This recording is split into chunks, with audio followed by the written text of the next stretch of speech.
오신 분들 주님의 이름으로 환영합니다. 우리 그저께 또 어저께 우리 선교 컨퍼런스가 진행 중에 있습니다. 우리 또 다운타운에 있는 또 많은 성도님들 참여해 주시고 계실 줄로 믿고요. 그리고 또 정말 도전받고 저희가 올해 비록 우리 다른 연도들처럼 해외로 나가지는 못하지만 하나님께서 또 인도하시는데 우리가 우리 주위의 도시로 그리고 또 문화적으로 계속해서 우리 선교적 교회로 나아가는 방법들을 함께 궁리하고 모색하는 시간들이 있기를 원합니다. 우리 큰빛교회 다운타운은 이를 위해서 계속해서 준비하고 있습니다. 저희가 어떻게 하면 저희가 살고 있는 이곳에서 복음을 전하는 목소리가 될 수 있을까 많이 고민하면서 우리 이번에 목자 목녀님들과 함께 우리 새생명 훈련을 이번 주부터 우리 나누게 됩니다. 원래는 이 DDC의 한 그 과목으로 원하시는 분들만 오셔서 전도 훈련을 받고 제자 훈련을 받을 수 있게 하는 프로그램이었는데 이번에는 저희가 과감하게 이 목자 목녀 훈련으로, 그래서 목자 목녀님들께서 정말 앞장서서 우리 목장을 통해서 우리 주위에 있는 예수님을 알지 못하는 사람들에게 복음을 전할 수 있도록 우리 목자 목녀님들과 또 목자 목녀님들이 또 배우면 그 주의 목장 모임은 우리 배웠던 것들을 또 우리 목원분들과 함께 나누면서 또 목원분들도 함께 정말 삶 가운데 내가 정말 전도하고 싶은 사람, 예수 그리스도의 복음으로 내가 이렇게 리치아웃 하고 싶은 사람들을 함께 기도하면서 또 한번 해보는 그런 일들, 한 번도 해보지 않았지만 그런 일들을 저희 큰빛교회 다운타운에서 실행하고 있고요. 이번 주 금요일부터 우리 컨퍼런스가 끝나고 나자마자 시작이 되니까 기도해 주시기 바랍니다. 3월 말까지 이 새생명 훈련이 계속 진행이 되는데 우리 여러분들의 목자를 위해서, 목녀님들을 위해서 기도해 주시고, 이것을 통해서 정말 저희 교회가 복음을 가지고만 있는 사람들이 아니라 복음을 가지고 우리 세상으로 나아갈 수 있는 계기가 되기를 소망합니다. 성령님은 모자라고 연약한 우리를 채우시고 고치심으로 사용하십니다. 지난주에 저희 집에 새로운 소파를 장만했습니다. 제가 이제 결혼하면서 신혼 때 장만해 왔던 소파가 10년이 이제 넘다 보니까 가죽이 다 말라서 갈라지고 아이들이 막 위에서 점프를 해가지고요 다 찢어졌어요. 그래서 이제 앉으면 막 까끌거리고 막 이러고, 그리고 난 구멍 안에 막내가 손 집어넣어서 솜도 다 빼고 그래서 움푹 들어가 있고, 마지막 이제 3스트라이크는 우리 막내가 아직 파리 트레이닝을 하고 있는데 소파에다가 이제 실수를 했습니다. 그게 이제 마지막 스트라이크여가지고 안 되겠다, 이제 우리 소파를 살 때가 온 것 같다. 그래서 소파를 샀는데 너무너무 좋아요. 저희 집은 이렇게 뭐든 참 이렇게 다 없어질 때까지 쓰는 경향이 있는 것 같습니다. 그나마 이제 제가 뭐가 좀 안 좋으면 좀 잘 버리는 편이고요. 근데 저희 아내는 뭔가가 흠집이 생기고 고장이 나도 아주 그냥 최대한도로 고치고 다듬어서 없어질 때까지 사용하는 사람이죠. 근데 여러분, 하나님도 그렇습니다. 하나님은 우리가 고장났다고 해서 바로 갖다 버리지 않으십니다. 고장난 우리를 고치시고 끝까지 포기하지 않으시고 끝까지 돌보셔서 회복해 하셔서 우리를 사용하신다라는 거죠. 로마서 11장 29절 말씀 보면 하나님의 은사와 부르심에는 후회하심이 없다. 이 말씀이 참 은혜가 돼요. 하나님이 나를 부르신 거는 후회함이 없구나. 근데 여러분, 정말 이 말씀을 정말 경험해 보면 참 무서운 말씀이구나라는 걸 알 수 있어요. 아무리 자격이 없고 모자라고 정말 보잘것 없어도요, 하나님은 끝까지 우리를 포기하지 않으시겠다라는 거예요. 자격이 없고 모자란 우리 입장에서는요, 사실은 조금 고달플 수 있습니다. 차라리 그만두고 차라리 포기하면 속 편할 텐데 하나님은 포기하지 않으세요. 끝까지 우리를 따라오셔서 우리를 사용하기를 원하십니다. 우리가 가지고 있는 이 보잘것없는 오병이요, 얼마 안 되는 거거든요. 이런 거 가지고 이것을 받으시면서 그것도 축사하시면서 감사함으로 땡스기빙으로 우리의 오병이어를 받으시고 그것으로 5,000명을 먹이시고도 모자라서 요한복음 6장 12절에 보니까 그들이 배부른 후에 예수께서 제자들에게 이르시되 남은 조각을 거두고 버리는 것이 끝까지 하나도 남김없이 그야말로 닳아 없어질 때까지 우리를 사용하시겠다라고 하는 거죠. 여러분, 우리가 주님을 따라 살고 주님에게 쓰임받는 삶을 살 때 나의 모자람과 연약함이 나의 모난 성품과 내 마음의 깊은 상처와 쓴뿌리가 성령님의 인도하심을 받아서 하나님께 쓰임받는 삶을 사는데 참 큰 걸림돌이 될 때가 있습니다. 하나님에게가 아니라 우리에게. 내가 너무 힘든 거예요. 나 때문에. 마음은 원이로되 육신이 연약하여서 주저앉고 싶을 때가 너무 많은 거예요. 그 멈출 수 없는 성령의 역사, 그거 쫓아가는데 나는 숨이 헐떡거리는 거예요. 그만둬버리고 싶고 포기하고 싶지만 내 삶의 주인이신 하나님께서 부르시면 후회하심이 없어요. 포기하지 않으신대요. 끝까지 사용하시겠대요. 하나도 남김없이 사용하시겠대요. 그러니까 여러분, 나도 포기할 수 없는 것입니다. 내가 내 삶의 주인이었으면 내가 포기할 텐데 내가 주인이 아니기 때문에 포기할 수 없는 거죠. 성령님은 우리를 치유하심으로, 우리를 온전케 하심으로 이 믿음의 경주를 끝까지 달려갈 수 있게 도우십니다. 여러분, 이 믿음의 경주는 1등하는 게 중요한 게 아니에요. 1등이 없어요. 완주가 중요한 것입니다. 끝까지 가는 거. 더 이상 모자람과 연약함이 없는 슈퍼 크리스천이 되는 것도 아닙니다. 성령님은 우리를 치유하시는데 우리의 모자람과 연약함을 완전히 가져가 주신다기보다는 그런 것들을 통해서 우리를 치유하시고 사용하시는데요. 어떻게 이 연약한 우리로 이 험난한 믿음의 경주를 달려가게 하실까? 오늘 본문을 통해서 3가지로 살펴보겠습니다. 첫 번째로, 교회가 하나 되어 기도하기 시작할 때 치유의 역사가 일어난다는 것입니다. 교회가 하나 되어서 기도할 때, 성령이 임하시기 전에 예수님이 십자가에 못 박히시기 직전까지도 제자들은요, 이 제자들 사이에 오묘한 경쟁 구도가 있었습니다. 때로는 대놓고 경쟁 구도 가운데 있었죠.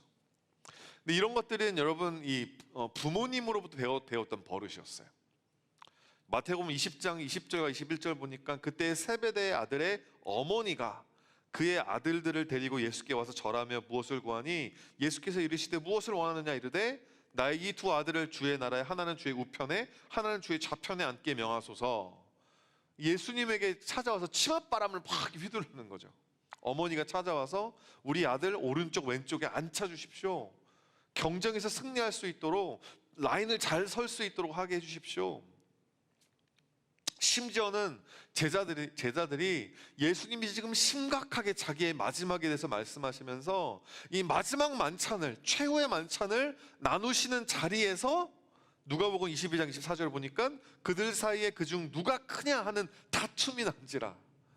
이 경쟁 구도가 이 제자들 사이에 아주 심각한 문제였습니다. 여러분, 경쟁 구도라고 하는 것은 우리의 마음을 불안함으로 몰고 갑니다.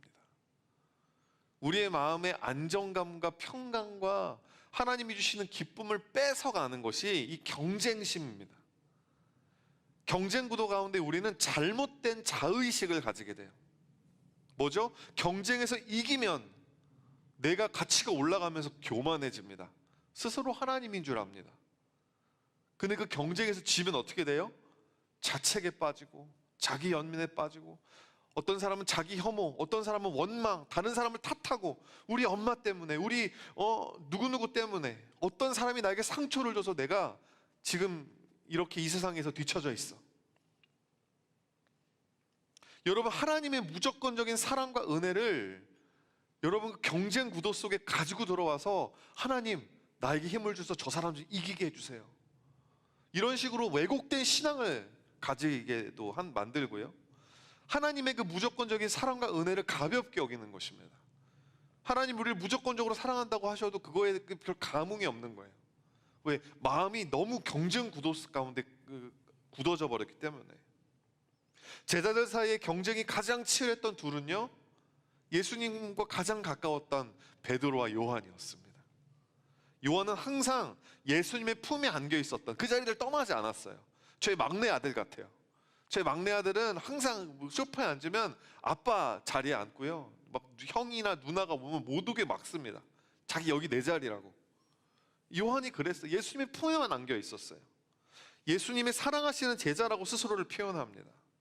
또 베드로는 어떤 사람이죠? 예수님은 그리스도시요 살아계신 하나님의 아들이라는 정체성을 가장 먼저 알고 선포했던 예수님의 수제자였어요. 수제자가 제일 높냐? 아니면 예수님이 가장 사랑하시는 제자가 제일 높냐? 여러분, 부활하신 예수님께서 디베라 호숫가에 베드로를 만나시잖아요. 너가 나를 사랑하느냐? 우리 아까 전사님 기도인도 하시면서 선포하셨는데 그래서 이 베드로가 회복되는 그 자리에, 근데 여러분 그때 그 베드로의 관심이 어디 있었죠? 요한복음 21장 21절 말씀. 이에 베드로가 그를 보고, 그가 누구예요? 요한이죠. 예수께 여짜오되 주님, 이 사람은 어떻게 되겠습니까? 지금 자기의 경쟁 상대인 요한을 바라보고 있는 거예요. 그래서 예수님께서 22절에 내가 올 때까지 그를 머물게 할지라도 내가 무슨 상관이냐? 무슨 상관이야 네가? 너는 나를 따르라. 3년을 예수님과 동고동락하고 죽음에서 부활하신 예수님을 목격을 하는, 이 대면하는 엄청난 은혜를 누렸어도 제자들은 바뀌지 않았어요. 근데 언제 바뀌었죠? 성령님이 오셨을 때 제자들이 바뀌었습니다. 오늘 본문의 1절 말씀, 제9시 기도 시간에 베드로와 요한이 성전에 올라갈세. 여러분, 경쟁 구도 안에 있는 사람들 사이엔 이 협력이나 협업이 가능할까요? 당연하죠. 당연한 거고요. 필수적인 겁니다. 사회생활을 한다는 게 뭡니까? 나와 경쟁하는 사람이지만 그거 드러내지 않고 그래도 일을 할 때는 같이 할 수 있는, 같이 소통도 하고 커뮤니케이션도 하고 같이 협력할 수 있는, 근데 마음속에 이 이면에 깔려져 있는 경쟁 구도가 있는 거죠. 그게 사회생활 아닙니까? 근데 여러분, 경쟁 구도 안에 있는 사람들이 같이 함께는 일할 수 있지만 함께 기도는 할 수 없어요. 기도는 하나님 앞에 누가 더 잘났나, 누가 더 큰가, 이거 경쟁하는 도구가 아닙니다. 우리 안에 이런 인식이 있잖아요. 기도를 잘하는 사람이 있고 못하는 사람이 있다. 이런, 어디 그런 말이 나옵니까 성경에? 기도는 잘하고 못하고가 없는 거예요. 그냥 기도를 하냐 안 하느냐에 있는 거죠. 여러분, 관계 가운데 경쟁 구도가 무너져야 기도가 시작될 수 있습니다. 왜냐하면 기도란 하나님과 사람 앞에서 나의 연약함과 나의 취약점을 드러내놓고 나의 필요를 구하는 거거든요. 그게 기도거든요. 서로 사랑하고 신뢰해야 해요. 낮은 마음으로 섬기고자 하는 마음이 없으면 서로 기도할 수는 없어요. 기도하는 척은 할 수 있습니다. 기도의 말들은 이렇게 종교적으로 빨빨빨빨 이야기할 수 있어요. 하지만 진짜 기도 못한다라는 거예요. 아무리 부부 사이라고 해도요, 눈에 보이지 않는 이면 가운데 깔린 경쟁 구도가 남편과 아내 사이에 있으면 여러분, 같은 집에서 살 수 있어요. They can share a same bank account. 육아도 함께 할 수 있어요. 그런데 기도는 못합니다. 기도하는 척은 할 수 있어요. 예배 드리는 척, 가정 예배 드리는 척은 할 수 있어요. 하지만 하나님 앞에서 나의 연약함, 나의 모자람, 나의 낮은 마음, 나의 이 솔직한 그런 마음, 그런 모습들을 나의 배우자에게 보여줄 수 없다면 기도하는 게 아닌 거죠. 진짜 기도는 뭡니까? 하나님과 배우자 앞에서, 그리고 이 공동체 앞에서 자기 자신을 내려놓고 자기 잘못을 인정하고 자기의 필요에 대해서 오픈업하는 거예요. 난 이런 게 필요합니다. 난 이런 사람입니다. 여러분, 그게 하나님이 받으시는 기도고 그게 하나님이 원하시는 제사거든요. 시편 51편 17절 말씀, 하나님께서 구하시는 제사는 상한 심령이라 하나님이여 상하고 통회하는 마음을 주께서 멸시하지 아니하시리로다. 이게 기도입니다. 저희 수요일마다 다운타운 사역자들과 이제 인턴으로 도와주시는 형제님이랑 같이 회의를 합니다. 그리고 저희가 함께 기도해요. 별거 없어요. 그냥 서로 삶을 나누고 같이 기도하는 건데 뭐 그냥 사실 진짜 사는 이야기 하는 거죠. 아이들은 잘 크는지, 요즘 정말 스트러글 하고 있는 건 뭔지.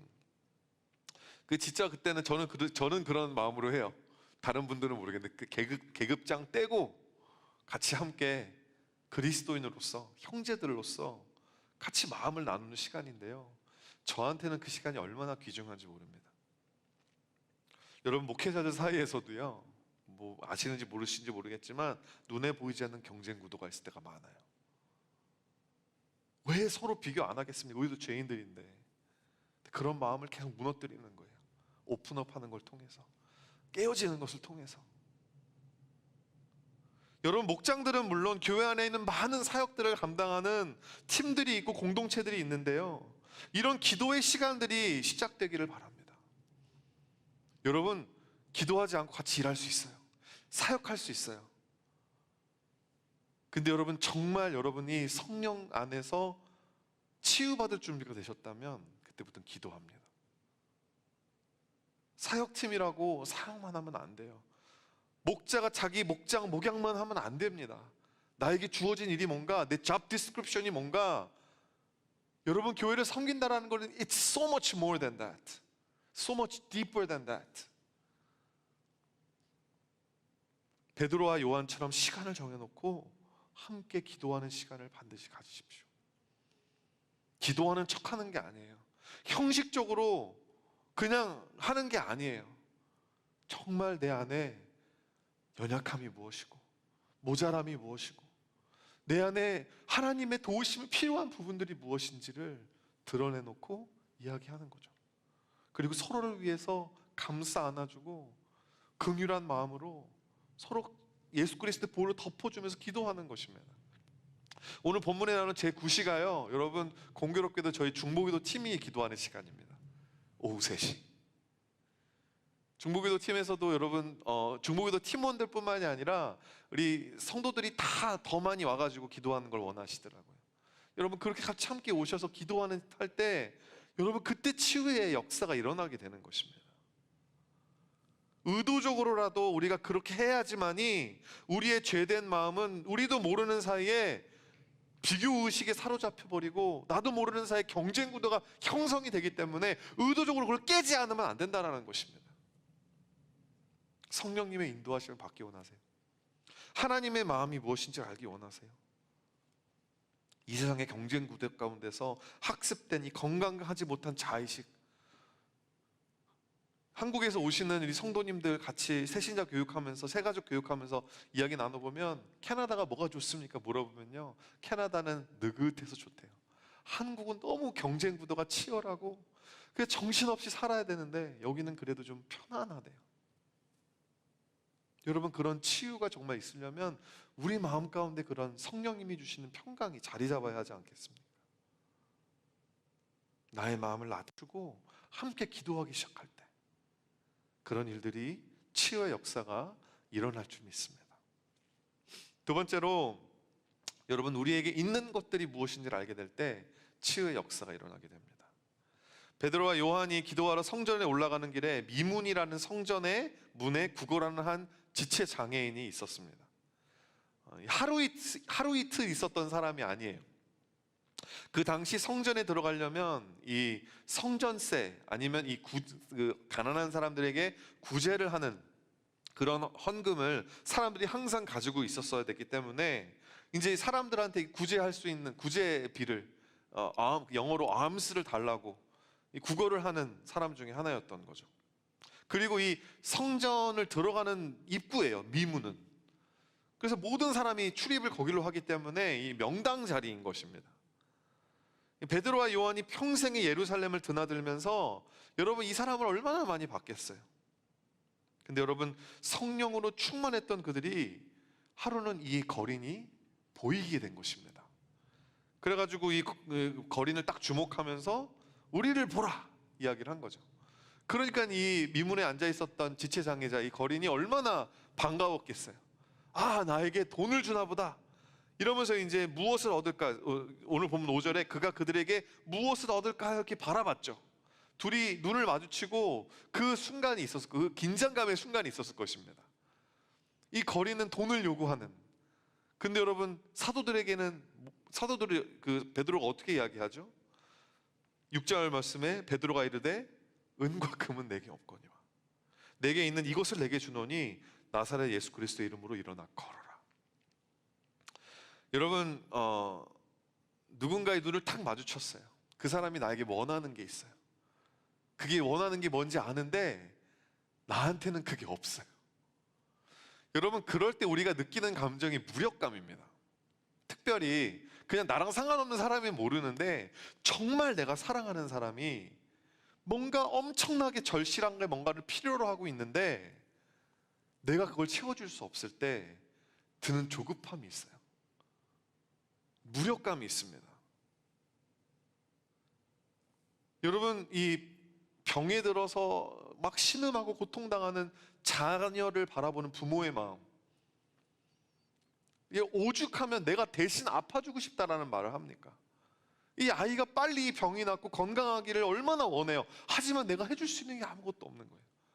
그냥 그럼 답답하니까 가슴만 치고 그냥 눈물만 날 수밖에 없는 거죠. 여러분, 목회자로서도 그런 감정에 사실은 사로잡힐 때가 너무 많아요. 막 지칠 정도로 그렇습니다.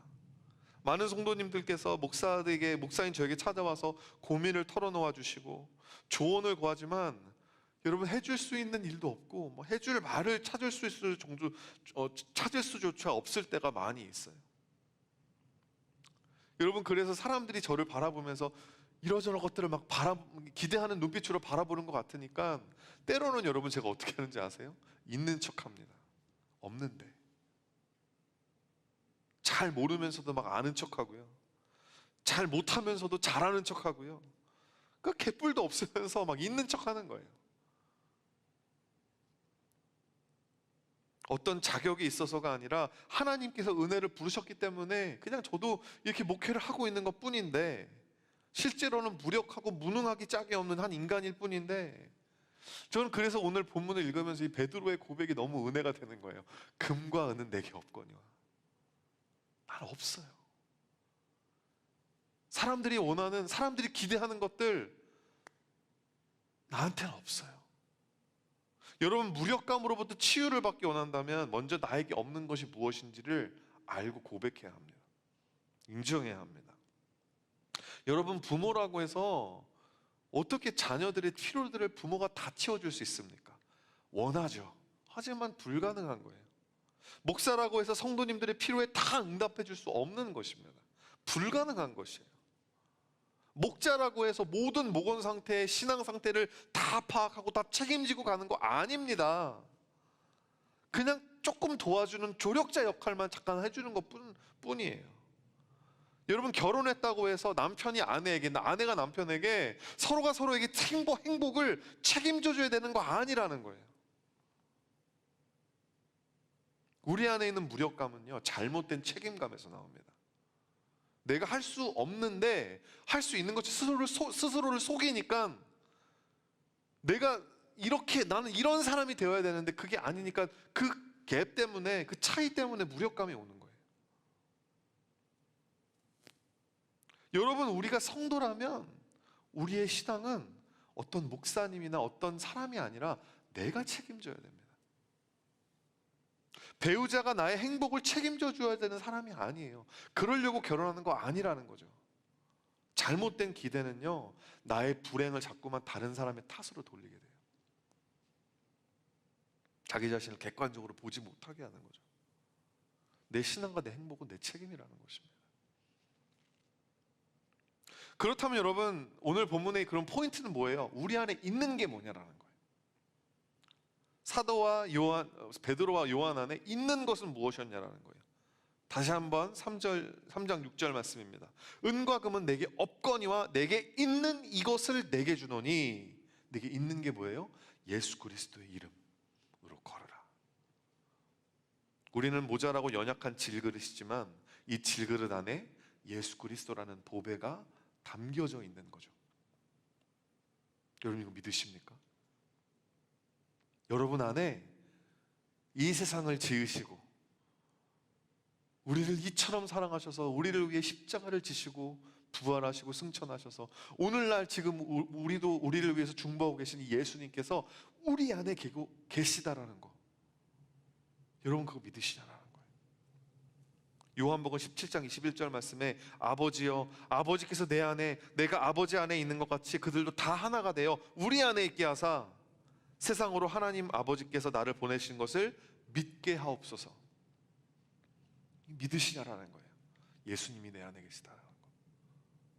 여러분, 이게 지금 요한복음 17장이 예수님이 십자가 못 박히시기 전날에 우리를 위해서 중보하신 내용인데요, 요한복음 17장 읽으실 때마다 여러분 이 기도를 지금도 예수님이 하나님 아버지 우편에서 하고 계시다는 걸 알고 있어야 돼요. 지금도 하고 계신 기도예요.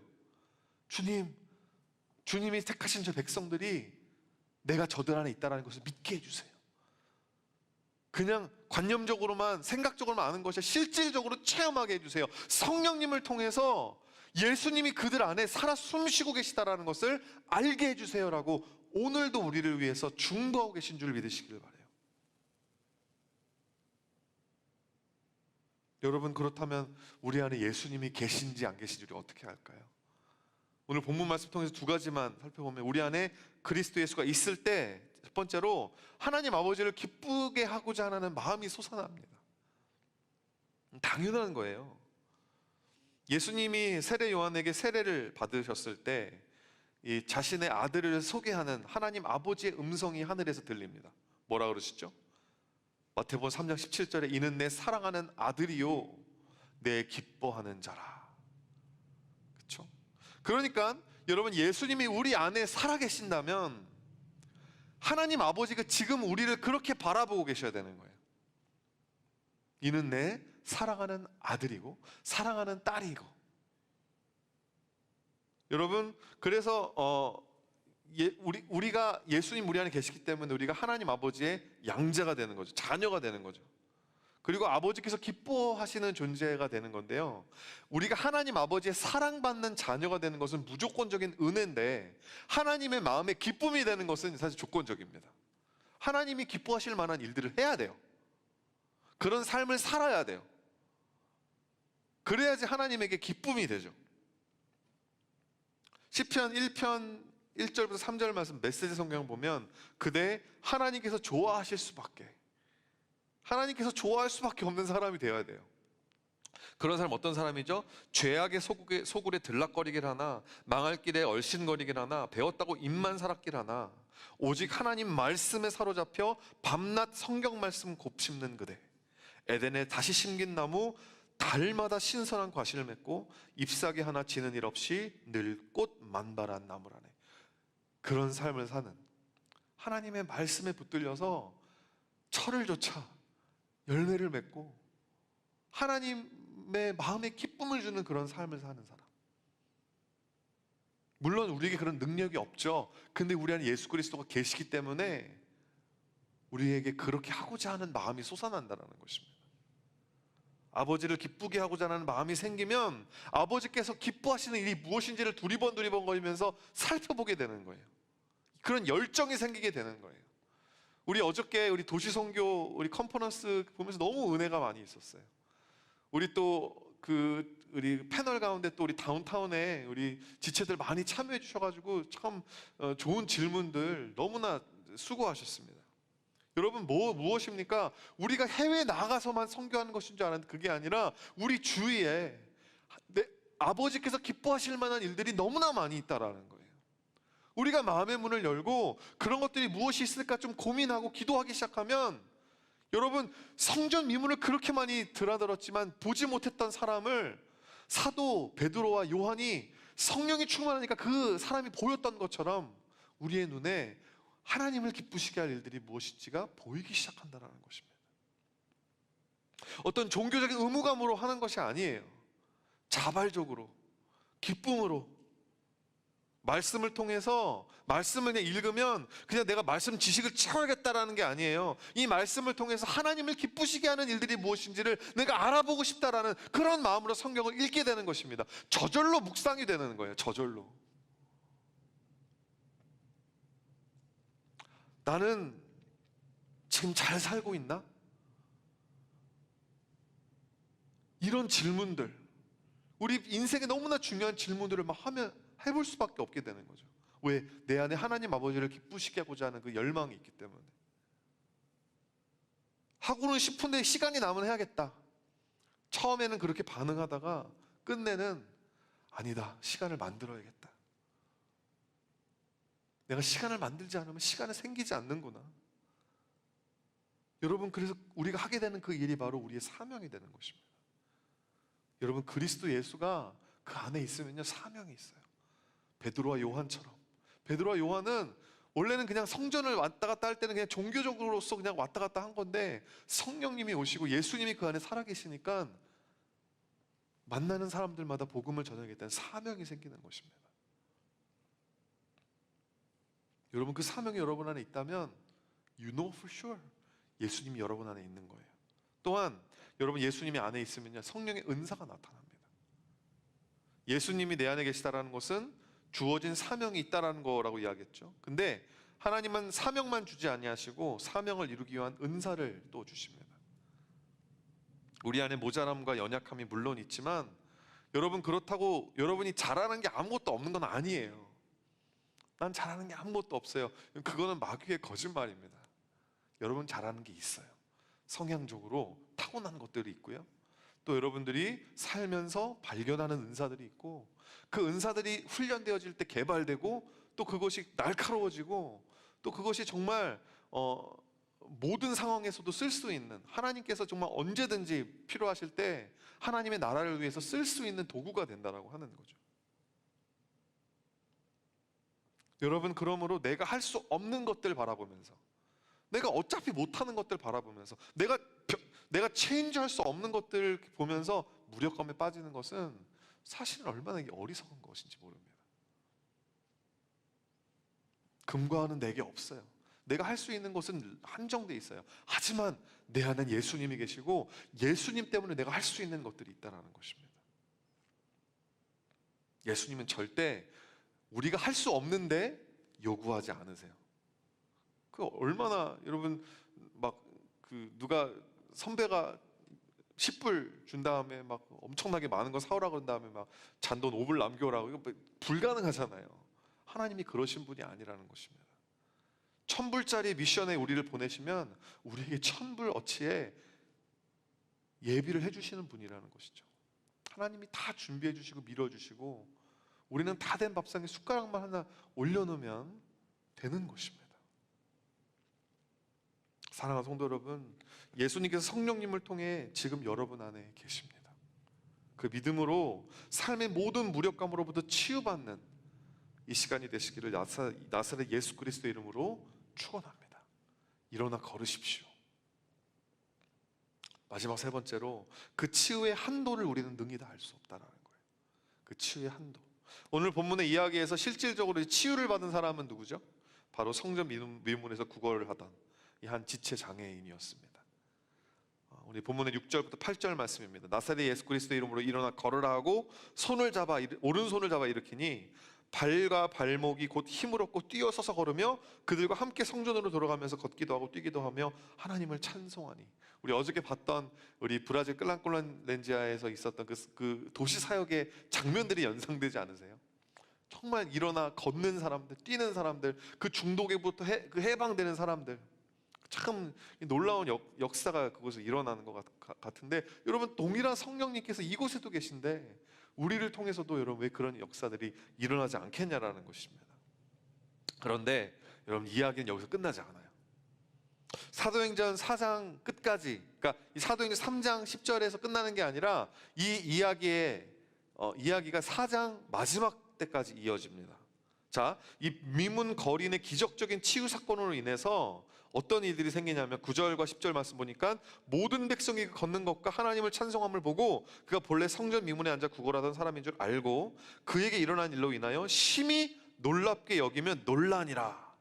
사람들이, 중요한 건 뭐냐면 많은 사람들이 왔다 갔다 하면서 봤던 이 거린이 갑자기 서지 못하던 사람, 걷지 못하던 사람이 일어나서 뛰고 막 이렇게 걷는 걸 보면서 사람들이 막 놀라기 시작하면서 사람들이 모이기 시작한 거예요. 그 사람들이 모였을 때 베드로가 기회를 놓치지 않죠. 또 설교를 시작합니다. 그 설교를 하고 났더니 사도행전 4장 4절에 보니까 말씀을 들은 사람 중에 믿는 사람이 많으니 남자 수가 약 5천이나 되더라. 여러분, 어딘가 익숙한 흐름 아닙니까? 어디서 많이 보던 레파토리 아니에요? 우리가 바로 지지난주에 묵상했던 사도행전 2장의 이야기 흐름과 동일하게 이어지는 것입니다.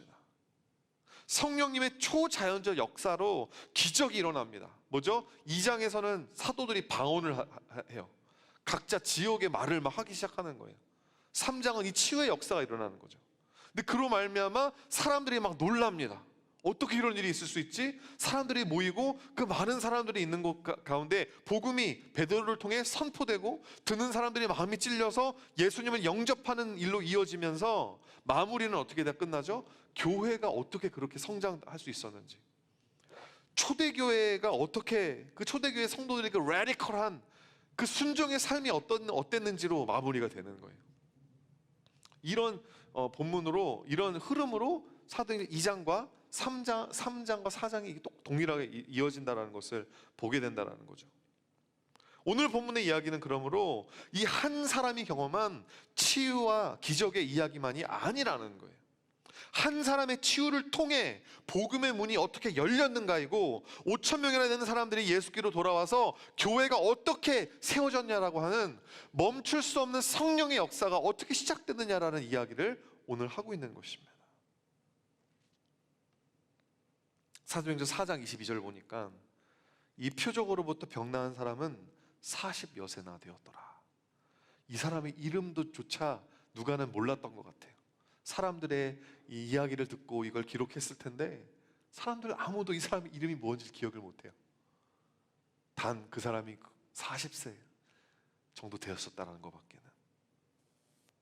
여러분, 날 때부터 걷지 못하는 사람이었으니까 40평생을 뭐예요? 지체 장애자로 산 거예요. 얼마나 힘들었겠어요. 하루하루가 비참하고 절망적이고 막 사람들이 그를 미문에 끌어다 놨다고 하는데, 여러분, 그게 그 사람을 막 친구가 막 이렇게 내가 너 도와줄게, 그게 아니라 등쳐먹기 위해서, 내가 여기 끌어다 줄 테니까 너가 여기서 하루 종일 구걸하면 너가 구걸한 것 중에서 몇 퍼센트는 내 거야. 그런 그 깡패 집단, 이런 사람들이 끌어다가 놨다라고 하는 거죠. 아무런 소망이 없는 삶이었어요. 내일을 꿈꿀 수 없는 사람, 오늘은 구걸해서 내가 얼마나 벌 수 있을까? 저 사람은 나한테 얼마나 줄까? 이런 어떤 하루살이 와도 같은 그런 인생을 살았던 이 사람이 갑자기 느닷없이 치유가 된 것입니다. 그리고 그 치유를 통해서 엄청난 일련의 사건들이 이루어졌다는 것을 누가가 기록하고 있는 것이죠. 사랑하는 성도 여러분, 성령님께서 우리를 위해서 예비하고 계신 그 치유 역사는요, 그 한도를 알 수 없어요. We cannot fully comprehend the full extent of Holy Spirit's healing. 주님이 나를 치유하시는 통해서 어떻게 역사하실지, 어떻게 더 많은 큰 그림을 가지고 계신지 우리가 모른다는 거예요. 나의 치유는 나만의 일이 아니라는 거예요. It's not about me. 성령님은 나의 모자람과 연약함에도 불구하고가 아니라 나의 모자람과 연약함을 통해서 큰 일을 행하시는 분이신 줄 믿으시길 바랍니다. 여러분, 치유가 더디죠. 기도해도 응답이 더디죠. 느껴지지가 않죠. 근데 여러분, 그것은 하나님이 여러분의 기도를 듣고 계시지 않아서가 아니에요. 오늘 본문에 나오는 이 사람은 40년 동안 얼마나 답답했을까요? 여러분, 하나님의 역사는요, 근데 하나님의 시간에 일어납니다. 우리가 조급해한다고, 우리가 뭐 이렇게 해본다고 빨라지는 것이 아니라는 거죠. 여러분, 우리의 모자람과 연약함 때문에 우리는 힘들 수 있어요. 하지만 우리의 그러함 때문에 하나님의 역사는 절대 제한받지 않으십니다. 하나님의 일은 절대 우리 때문에 더뎌지지 않아요. 아직까지도 응답이 없고 치유가 임하지 않았다면 그것은 하나님이 우리를 버렸기 때문에가 아니라 하나님의 때가 아직 이르지 않았기 때문임을 믿으시기를 바랍니다. 그래서 여러분, 성경은 우리에게 인내하라고 하는 거예요. 인내하십시오. 치유가 옵니다. It will get better. 눈에 보여지는 것이 없고 마치 하나님께 버림받은 게 아닌가 의심이 들 때도 있고요. 너무나 실망스러워서 진이 다 빠져버릴 때도 있어요.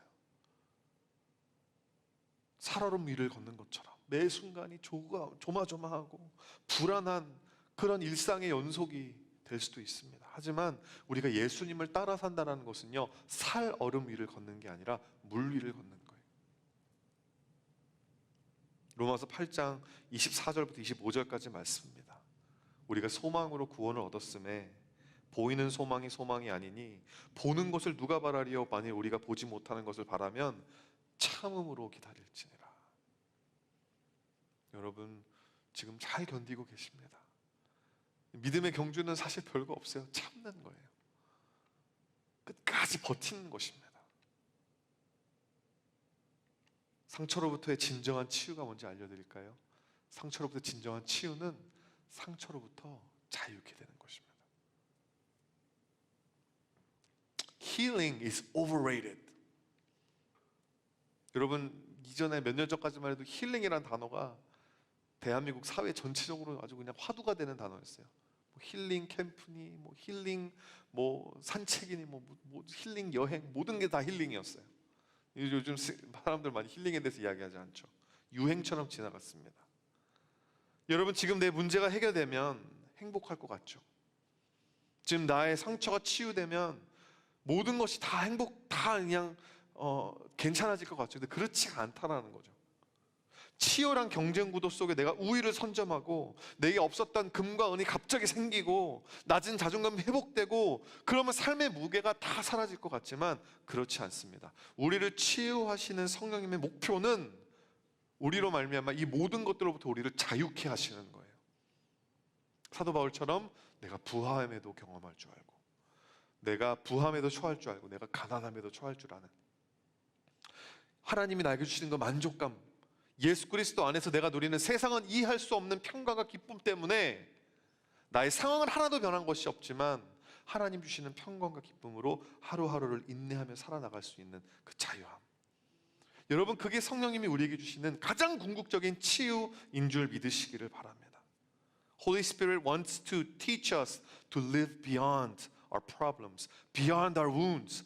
Holy Spirit wants us to live beyond ourselves. 성령님의 역사는 언제나 나를 초월하게 하시는 역사예요. 성령님의 역사는 나의 모자람과 연약함 때문에 더뎌지지 않으십니다. 여러분, 그렇기 때문에 인내하십시오. 참고 견디십시오. 그리고 그 안에서, 성령 안에서 자유함을 만끽하시기를 바랍니다. 말씀을 마칩니다. 한국에 송명이라는 이 유명한 크리스천 시인이 있어요. 태어날 때부터 중증 뇌성마비 환자셨죠.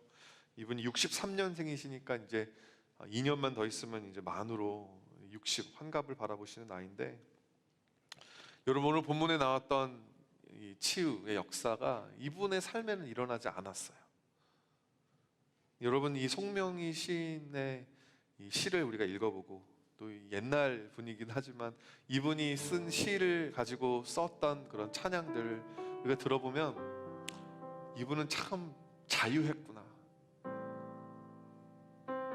하나님이 주시는 그 엄청나고 놀라운 어떤 기적적인 치유를 맛본 건 아니지만 예수님이 다시 오시고 하나님 나라 이 땅에 임할 때 그 온전한 부활의 몸을 입고 뛰며 걸으며 노래할 그 송명희 시인의 그 모습을 그분이 바라보시면서 자유한 마음이 있으시다라는 걸 알 수 있습니다. 여러분, 주의 영이 계신 곳에 자유함이 있습니다. 여러분, 이 자유함을 만끽하시길 바랍니다. 치유에 목매지 마세요. 내가 언제 치유될까? 그거 기다리지 마세요. 지금 이 순간 여러분 자유할 수 있습니다.